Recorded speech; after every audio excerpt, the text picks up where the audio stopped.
Good day everyone, my name is Tamer, welcome to the Value Machine blog channel, and this is the second part of understanding the economics behind the 2017 stock market rally. So in the first video, what we did is that we defined the GDP. We covered two parameters out of the four that are in the GDP equation. And today in this video, we're going to talk about the other two, which is the government spending and the net exports.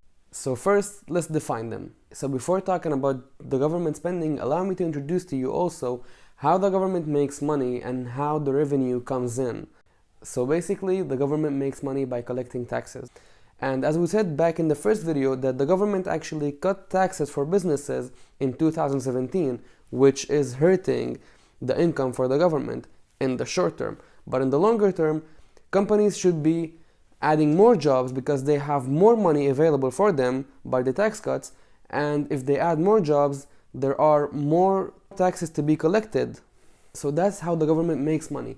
So if we take a look at the spending side, there are three major things that the government spends money on. So the first one is consumption, which means that the government is buying consumer goods from private companies and also paying wages for its workers. The second one is investments, which mean infrastructure, bridges, and so on. And the third one is interests on government debt. So when the government increases spending, it's actually expanding the economy. So that's why when the Trump administration or the government announced that it will make new bridges and will make a whole new infrastructure plan for the US, the investors were filled with confidence and they drove the stock market higher. Increasing spending and cutting taxes means that the government somehow have to cover or compensate for those things. So let's take down the rose-colored glasses and look at the picture with more conservatism.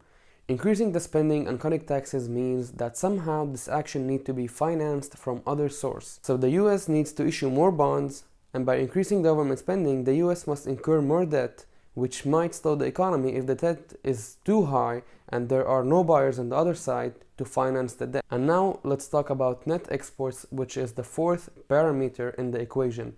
So net exports mean exports minus imports. The Trump administration wanted to make the US companies competitive again, not only by reducing taxes. Increasing net exports meant striking new trade deals and making US companies more competitive. Here's the catch. To make US companies more competitive, the consumer first must prefer, in terms of quality and cost, to buy US-made products. Imposing tariff on imports from China, for example, is theoretically supposed to decrease the trade deficit between the two countries and might make US products preferable again. But in order for that to succeed, you need the other side or the other country to just sit and accept the tariffs, which, as we see, isn't happening, at least with the biggest exporter in the world, China. Another hurdle is that companies already built their foundations in terms of trade routes, which might be disturbed if tariffs are implied. In this situation of increased costs as a result of tariffs, the companies are left with two options. The first is to absorb the cost and hence accept lower margins, or increase prices, which might make their products too expensive and again unwanted. So as you can see, it's a bit problematic to target those four parameters at once. And we can also see that there's a big problem right now with China. If we take a look at the net exports parameter, the market is actually getting hurt by this one.